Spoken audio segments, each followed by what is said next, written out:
Make sure. Welcome everyone to the Winds and Currents webinar.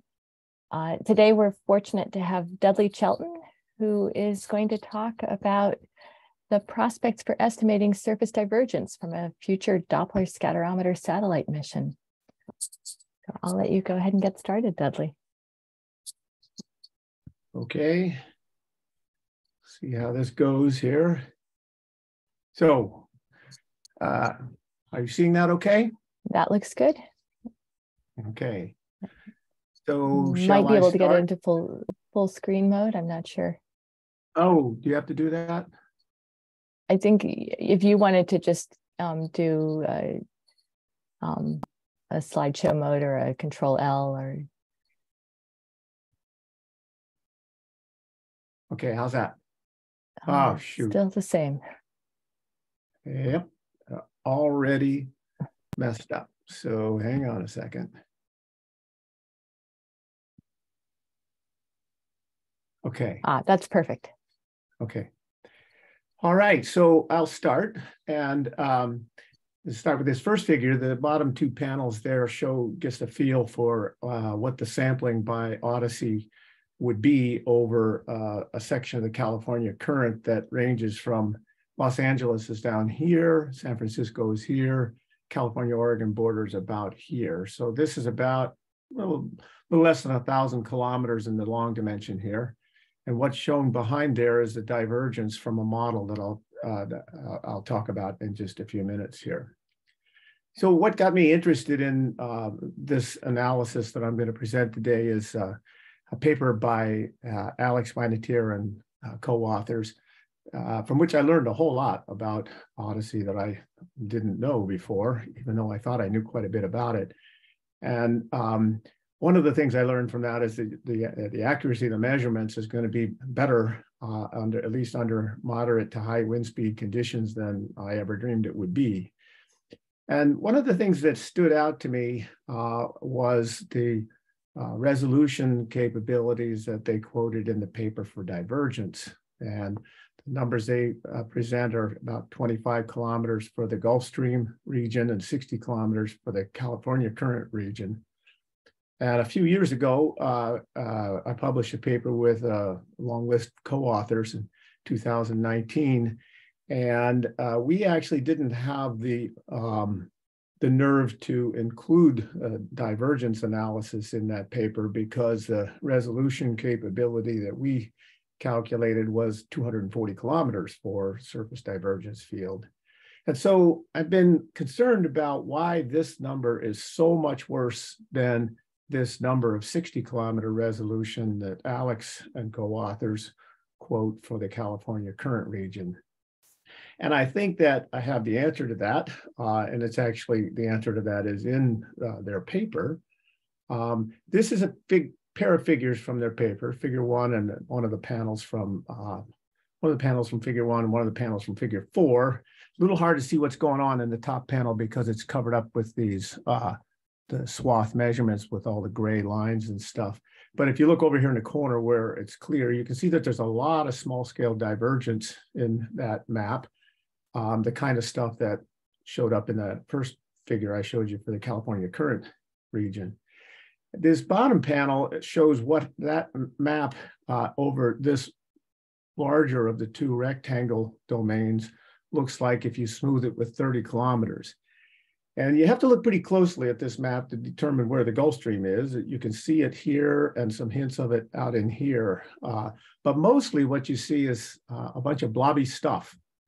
And I've been in communication with Alex and he sent me some figures that I show here. This is a divergence field, and I think it's more or less in the small square domain in these panels. And it's smoothed with a variety of half-power filter cutoffs ranging from 5 kilometers up in the upper left-hand corner to 40 kilometers in the lower right corner.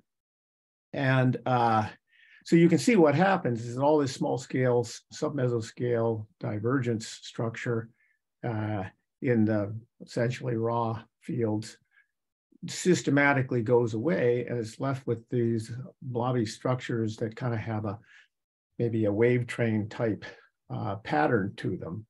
And those structures are almost certainly the internal waves. Maybe some of them are related to tides, some of them are related to internal waves of other sources. And Alex and co-authors acknowledge this in their paper with a concluding comment that says that future works would be necessary to discriminate the divergence associated with the internal waves from the divergence from the balanced part of the flow.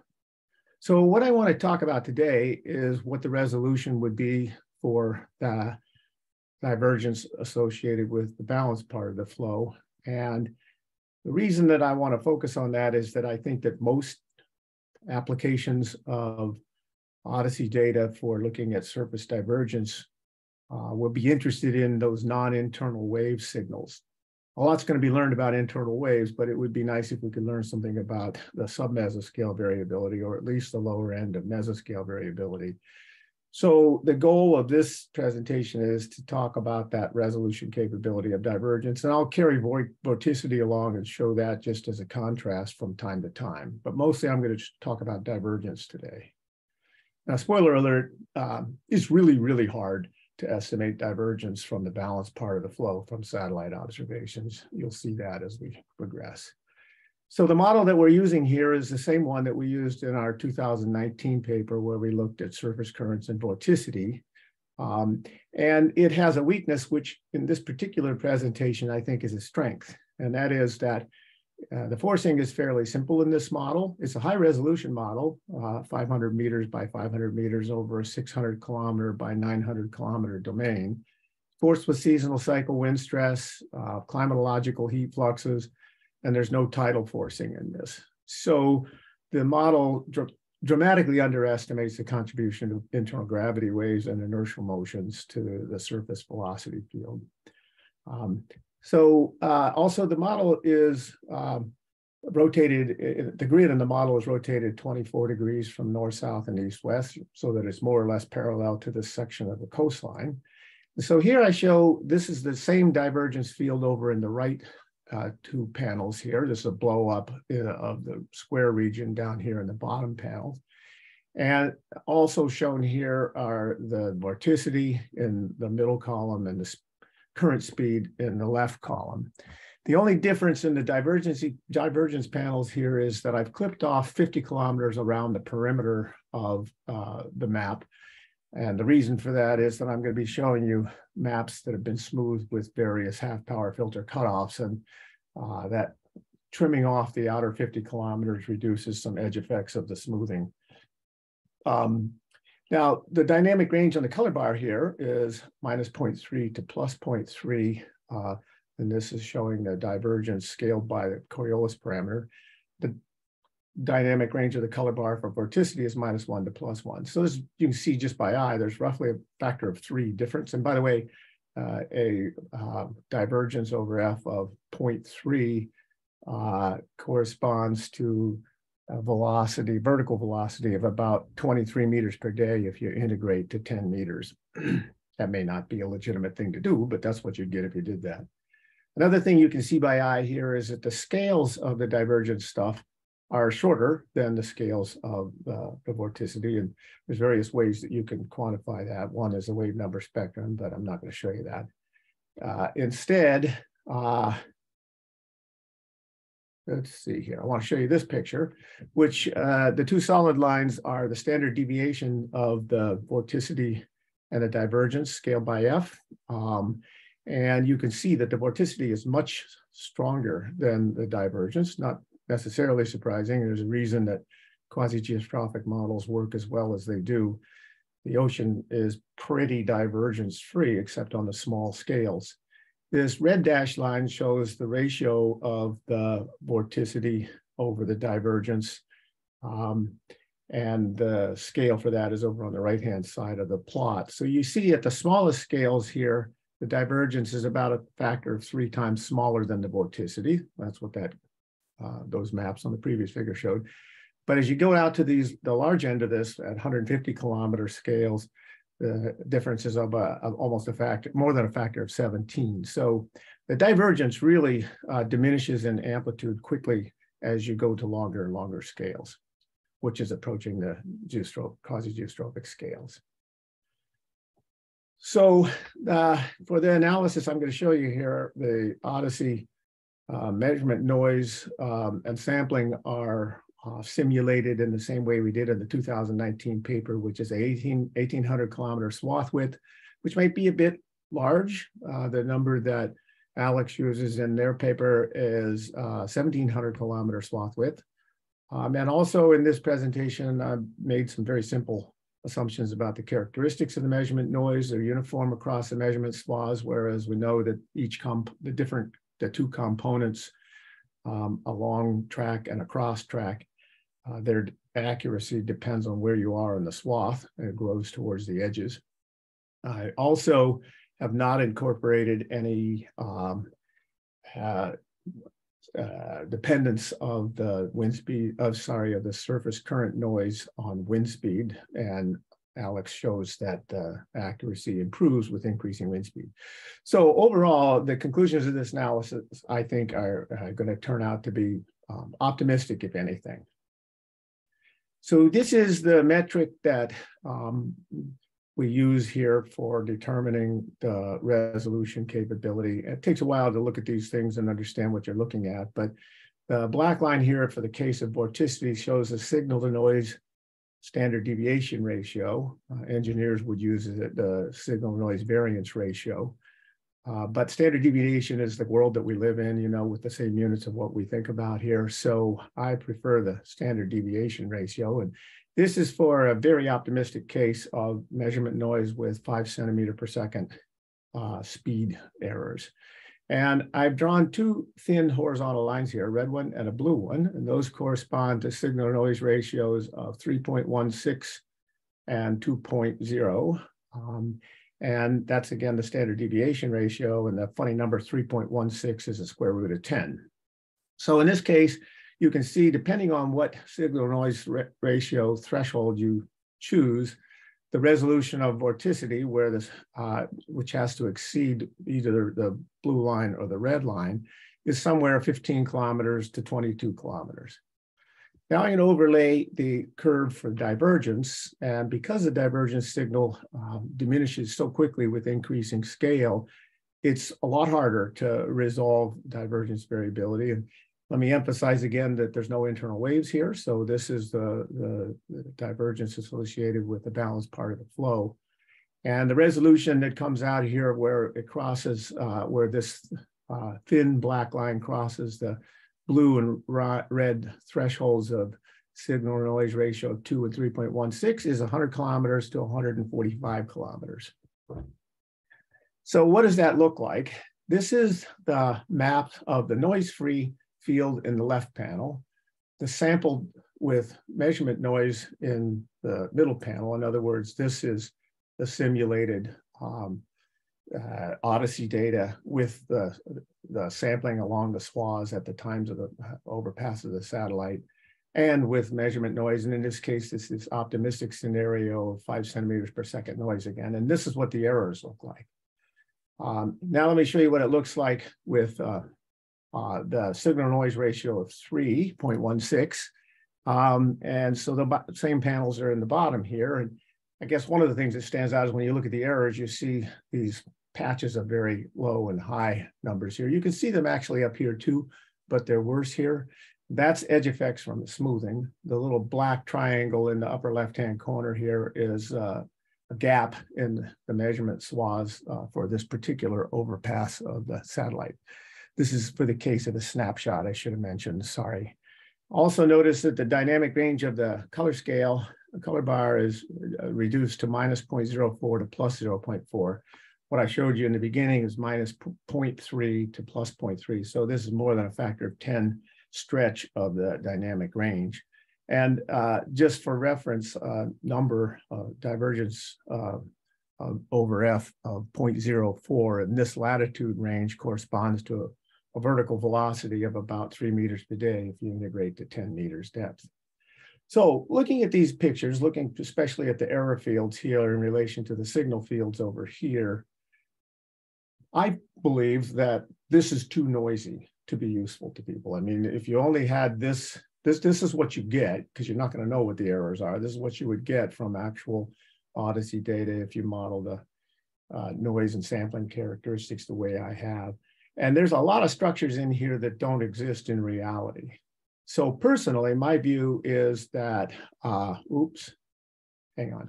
my view is that a signal noise ratio of 2 is too generous.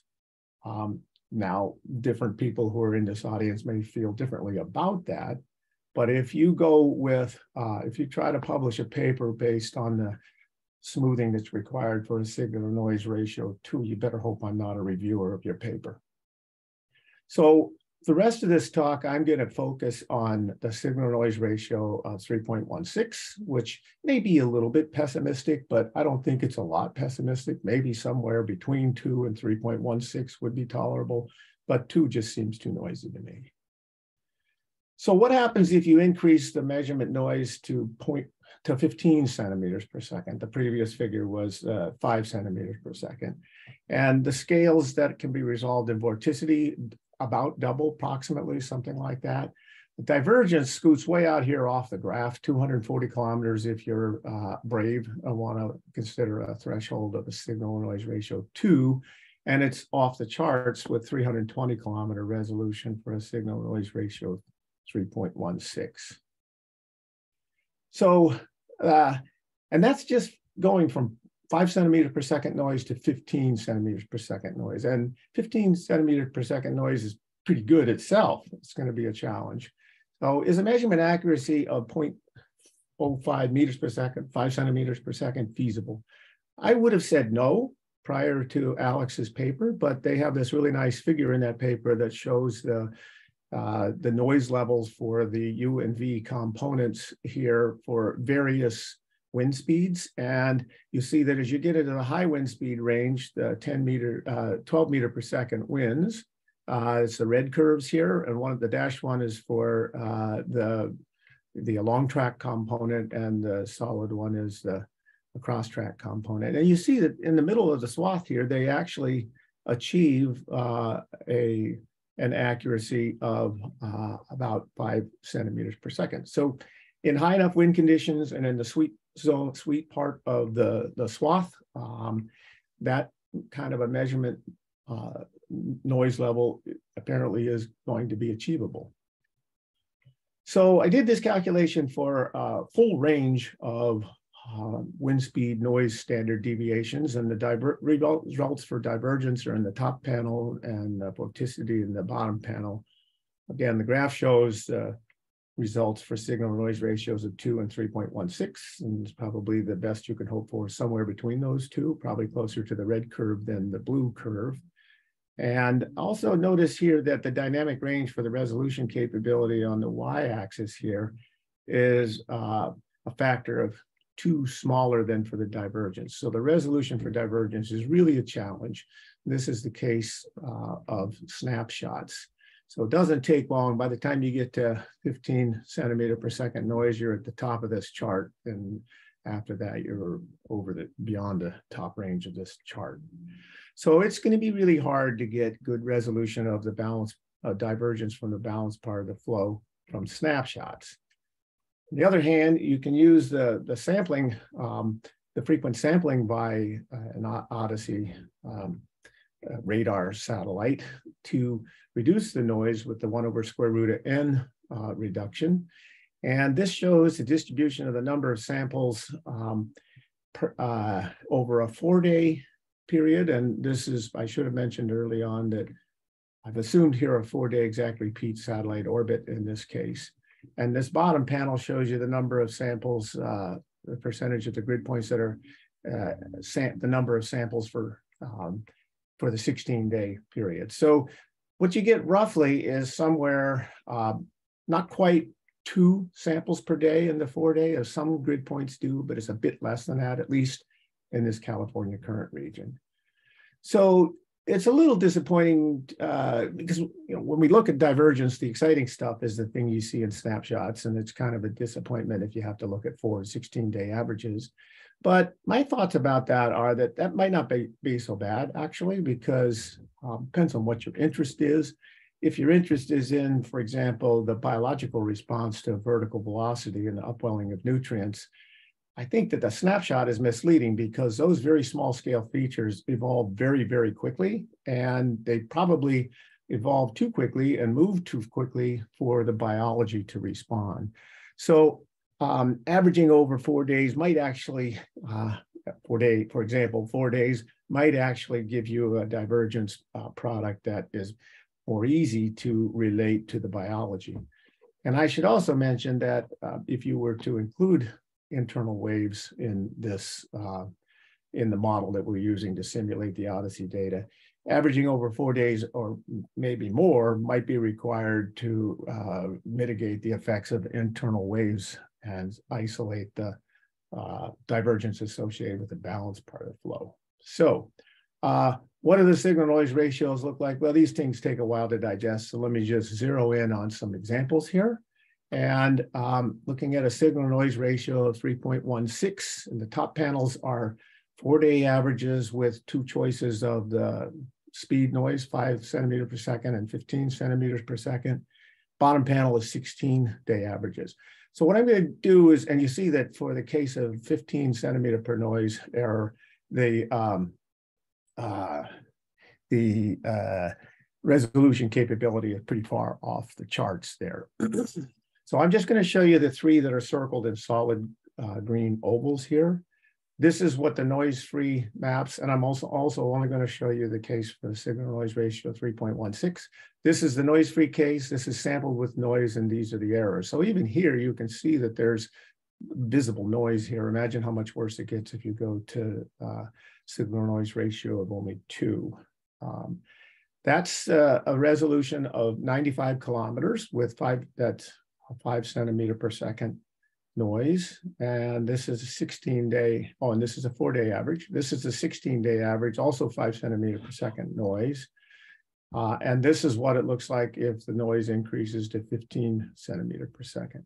So the signals are getting weaker and definitely less like we like to think about the divergence signals that are associated with the sub-mesoscale variability, because all of that has been smoothed out with these large half power filter cutoff wavelength.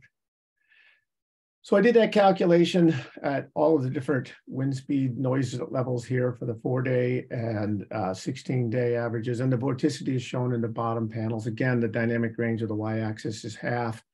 For vorticity is half what it is for divergence. And it takes a while to study this stuff and think it through. So let's just say, suppose we're interested in resolving 100-kilometer scale, just for sake of an example here. And that's probably a plausible goal. At least it's a goal. I don't know whether it's achievable. And just bear in mind that the vorticity signal here is very, very weak compared to what it is in the sub-mesoscale. But the question is if there's anything out there that's of interest on those scales.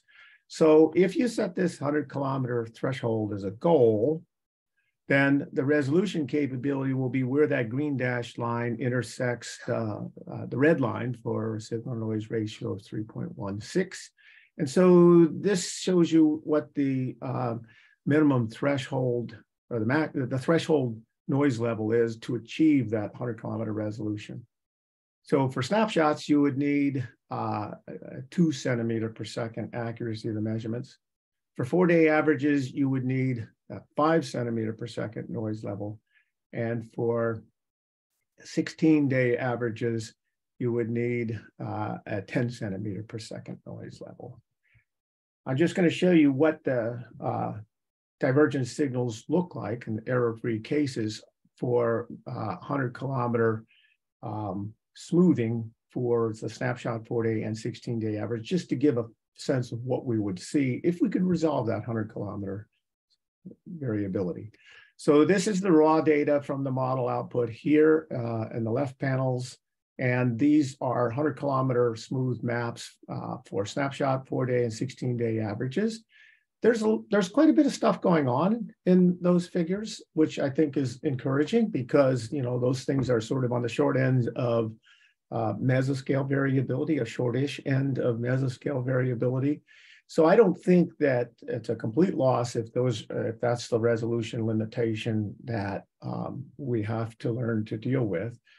The bigger problem is that getting that kind of resolution requires pretty extraordinary measurement accuracy, and that's going to be the challenge.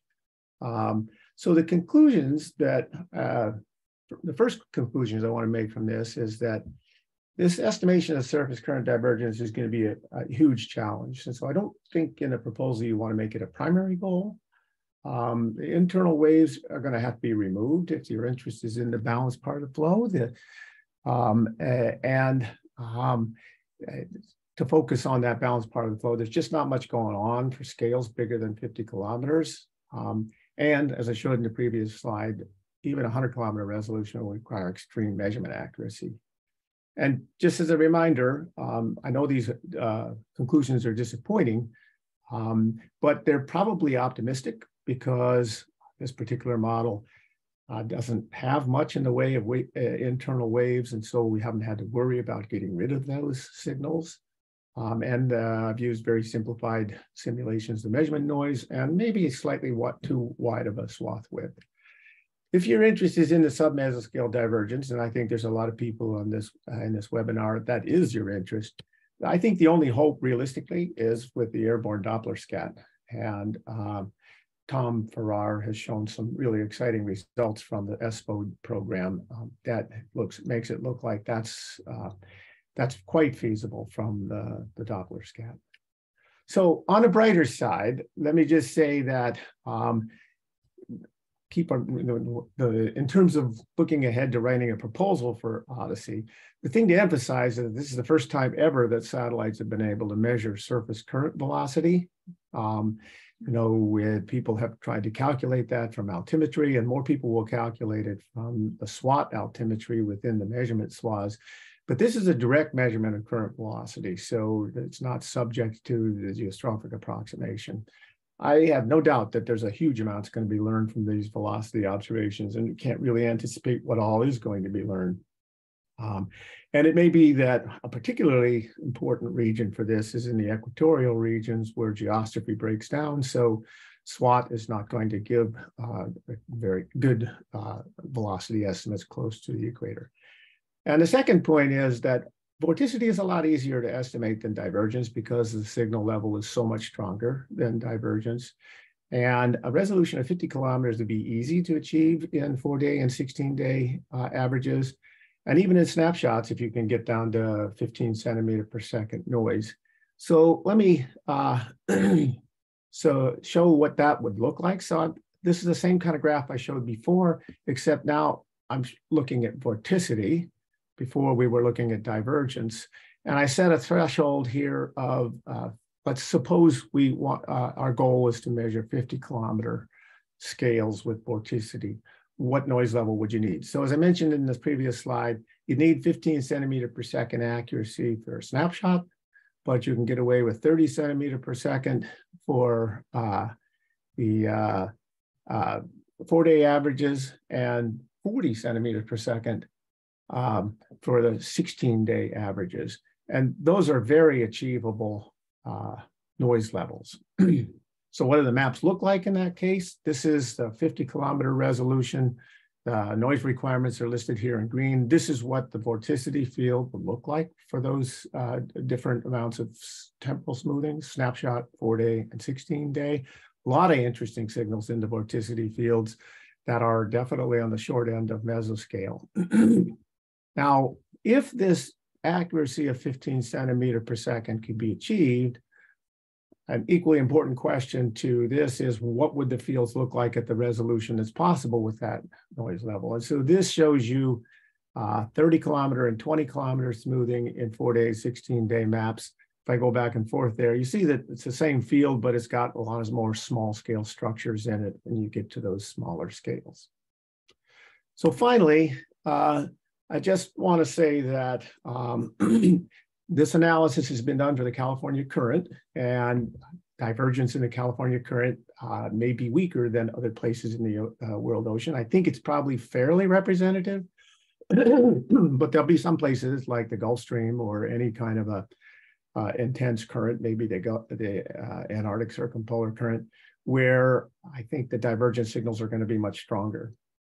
But I also want to say that even though it's a bit disappointing, coarse resolution estimates that divergence will be useful for a lot of things, because I'm anticipating, because we don't know anything about divergence on those scales of, say, 150 to 200 kilometers that I think are more achievable from Odyssey. One that I'm particularly interested in from some of the work that I did 10 years ago was the divergence field that's associated with mesoscale eddies and the relationship between the associated near-surface upwelling of nutrients and the biology.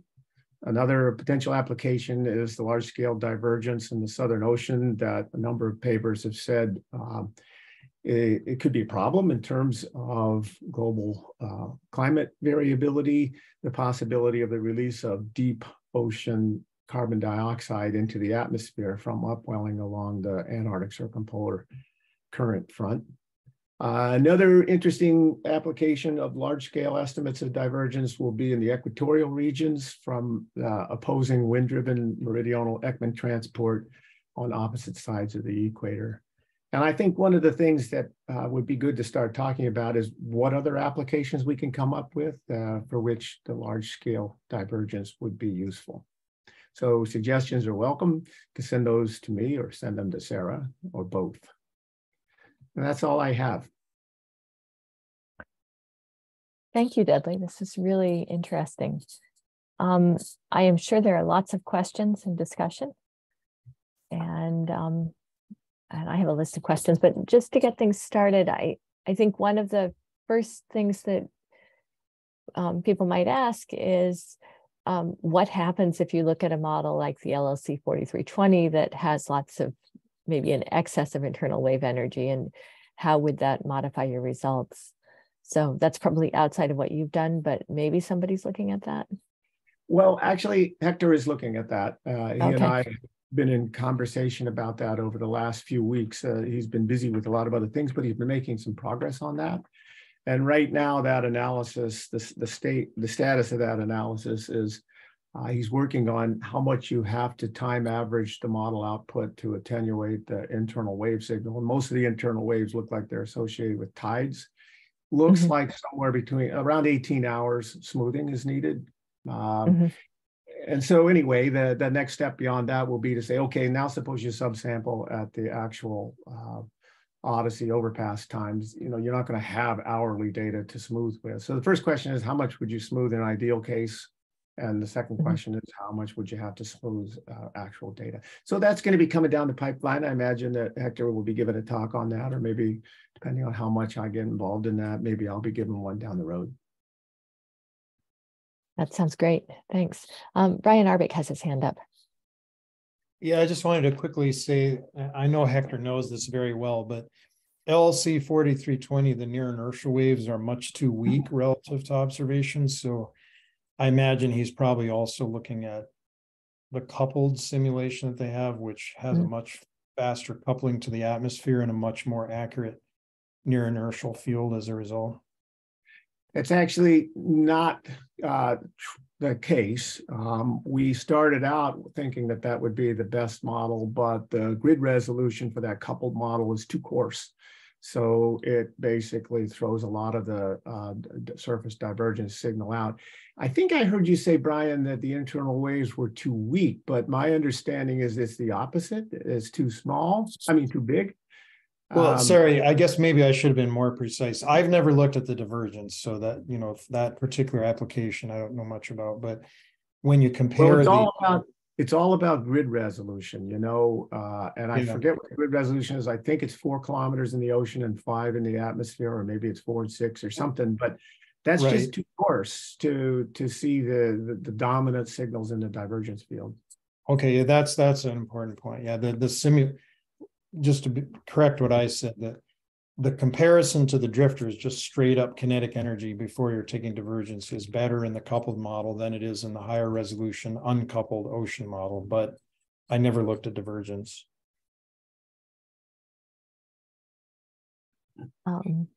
Thanks, Brian. Melanie has her hand up. I just wanted to make sure I understood what both Brian and Dudley were just talking about, because I thought Dudley was talking about internal waves, the internal tide, and I thought Brian was asking about near inertial oscillations. And I think then Dudley, I thought, answered about internal waves. So did I miss something, or were you two talking about two different things? You're probably right, Melanie. We're probably talking right past each other. Yeah, I think so. The internal tides in LC 4320 are too strong relative to the drifters, just in terms of their kinetic energy. Okay. That's and why the near inertial waves are too weak. Yeah. Sorry. Right. So as often turns out to be the case, there is no model that's ideal for the analysis that we would like to do. So we have to figure out how to accommodate the models that are actually available. My intuition, and this needs more work to verify, but my intuition is that the inertial motions are fairly large scale. And so those can be removed with the filtering, some kind of spatial high pass filtering. That's obviously something that needs to be verified, but I think that's probably somewhat true, at least. Whereas the internal waves are all small scale, same scales as what we're interested in the balance flow.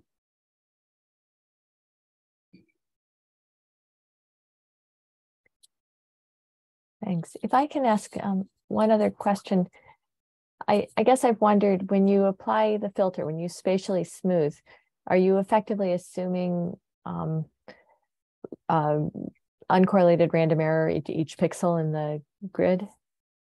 So assuming 5 kilometer pixels that have the reported error, and then the filtering is smoothing that and decreasing the net uncertainty? That's correct. And there's no swath dependence of that noise level. So in reality, you know, one component increases towards one edge of the swath, and the other component, the noise level, increases towards the other edge of the swath. So really, this analysis and what Hector will be doing with the MIT GCM nested model. I lose track of the numbers of all the number coding for those models. He's going to be using the the Odyssey simulator. Bite my tongue.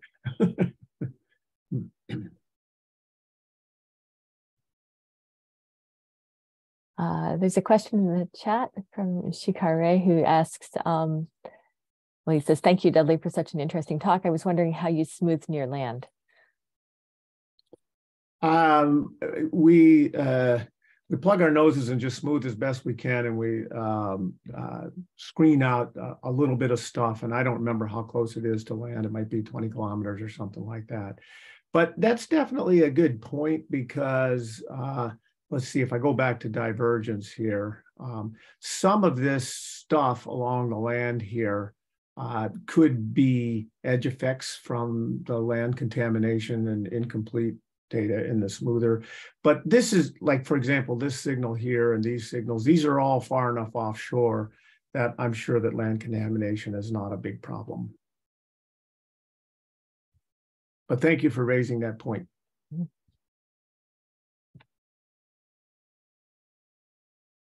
Mara Freilich has her hand up.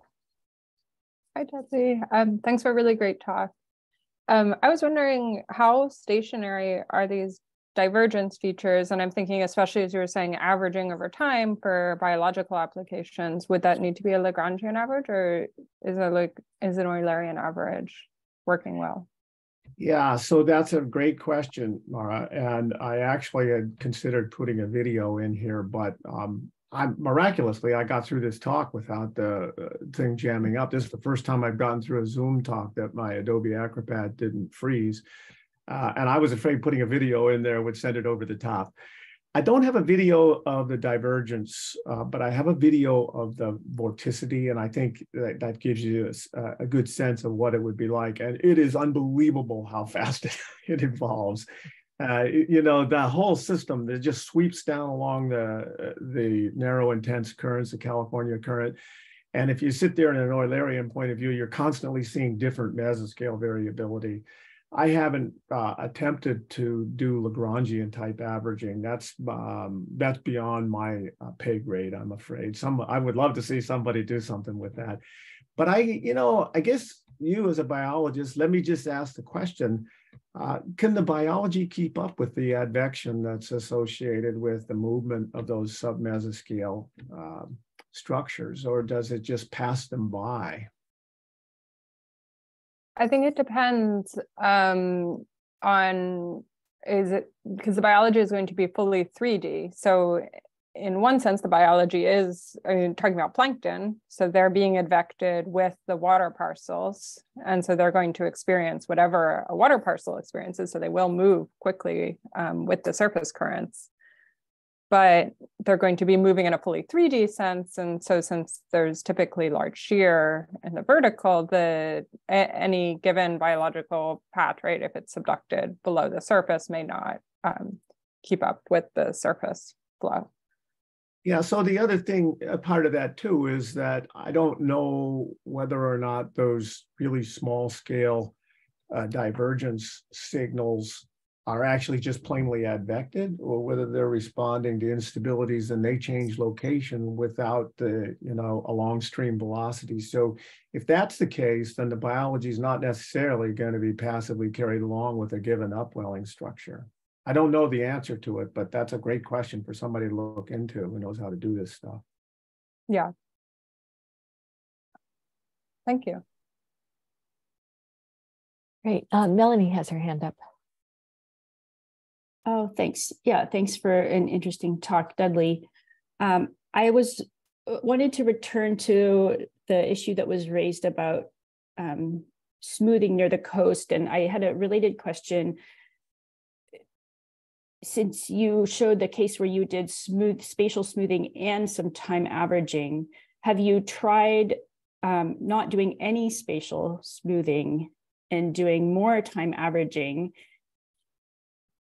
Because I'm wondering if there's prospects for seeing smaller scale divergence features, which then have a stronger signal, that are attached to coastal topography under certain wind conditions. Like, what if you averaged a whole bunch of snapshots that all occurred under, let's say, the same wind forcing in the same season? And how many snapshots would you need to average to see those stronger divergence features that are attached to coastal topography? And do you think there are interesting prospects there?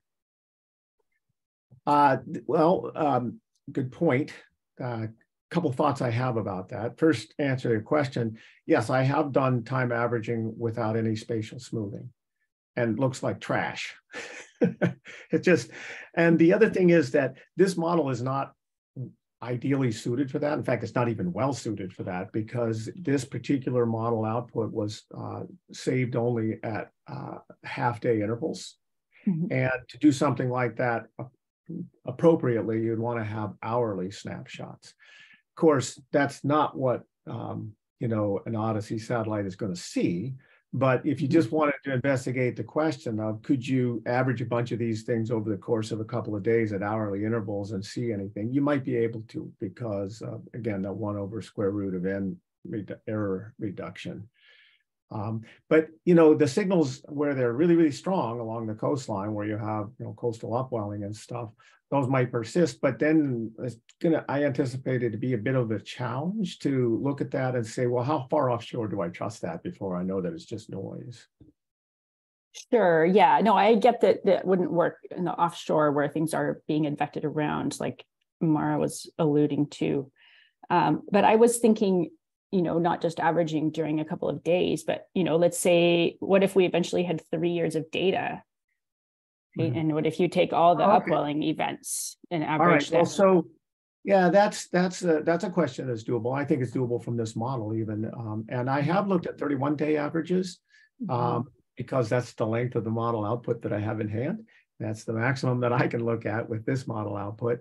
And I got to say that I didn't really pay that close of attention to the unsmooth case, but let me look back at that and I'll send you a map of what I see in a 31-day average with no smoothing, with no spatial smoothing. Sure. I mean, I do think you would have to not just average the whole 31 days, but take only the times when the wind conditions were a certain way. So then you probably have like 3 events if you're lucky, right? But still, I think it would be interesting to look at. Yeah. Well, this is not the best model to do that from. That's something that can be done from the MIT GCM nested model for the California current. Maybe that's something that we should talk about since we have offices down the hall from each other. That's right. But neither of us are in those offices. Yeah, thanks. Thanks. Fabrice has put a question in the chat, which he says it's maybe a question for Alex, but I don't know if you want to read it, Fabrice, or if I should ask it.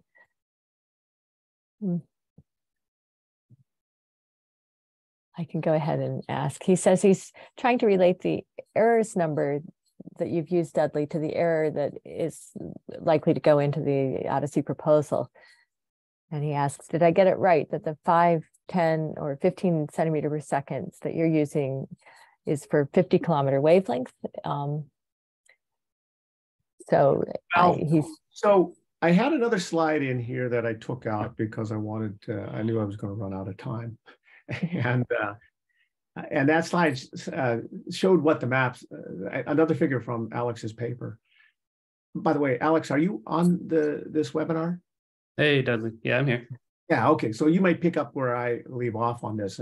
But what I was going to say is that I think there's something that has to be addressed in this proposal is how do you analyze a velocity field and the derivatives like vorticity and divergence when the noise level changes depending on what the ambient wind forcing is? That's going to be hard. And I'm sorry I didn't keep that figure in here so I could show you, but it is one of the figures, I think it's figure 3, if I remember right, in Alex's paper. And at 4 meters per second wind speed, the Gulf Stream region is very, very noisy. And when you get to 12, even at 6 meters per second, the noise is mostly gone. And at 12, there's like you can't even see it. So I don't know what you use in the proposal, but I think you're obviously going to have to acknowledge that the noise level depends. And maybe a sort of characteristic number to use. I think the world average wind speed is somewhere between 6 and 7 meters per second. So maybe this green curve is what goes in the proposal. And it has kind of a 10 centimeter per second noise level in the sweet zone here in the middle of the swath. Alex, do you want to say anything more about all that? Yeah, I've been thinking about this a lot. It's a good question. One of the ways that I've been looking at this is doing sort of a weighted probability of errors versus the wind speed globally.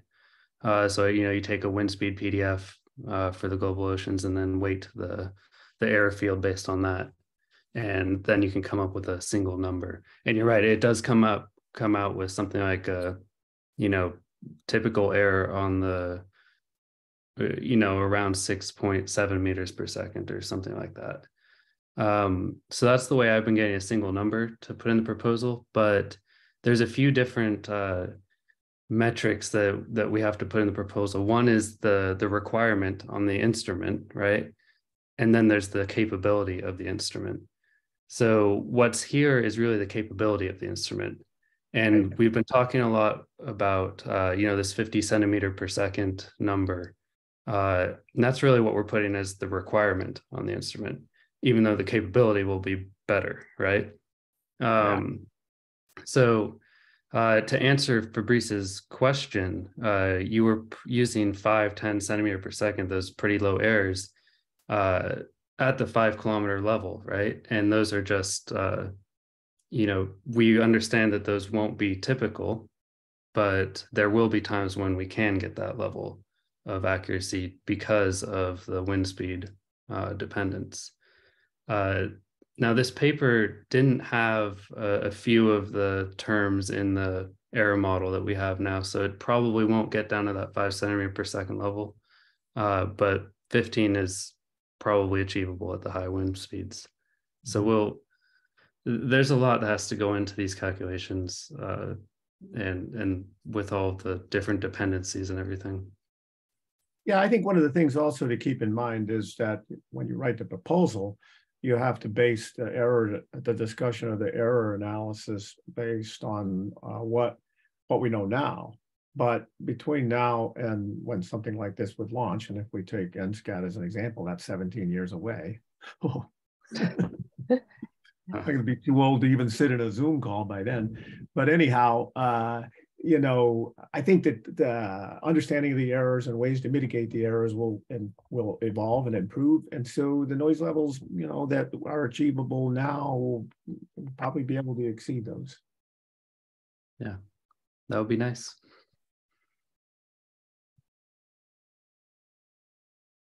If I can ask one more question, I'm thinking back, Dudley, to talks you gave in the past where you argued that SWAT was never going to deliver on vorticity, what people might have hoped. And I think what you've shown here is a really good promise for vorticity, despite noise and everything else. And that seems like something that is a really positive message coming out of this analysis, although you've been focusing on divergence in the talk. Right. Challenges of that. You know, I agree. And, you know, that's just because that was what my purpose was here. But really, this is amazing, I think. You know, Yeah. It's not sub-mesoscale. So, you know, modelers will be a little disappointed in that, but it's not far from sub-mesoscale. Let's see, I guess this is the one we want here. So those are exciting things. And I think that, you know, they are going to be important to understanding the dynamics and also the biology. Yeah, there's some amazing structures showing up in this. Right. So are there any other questions?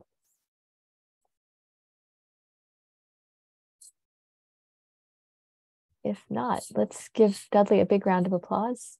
And thank you very much for taking the time to present this. Really interesting, really helpful. I'm going to stop recording.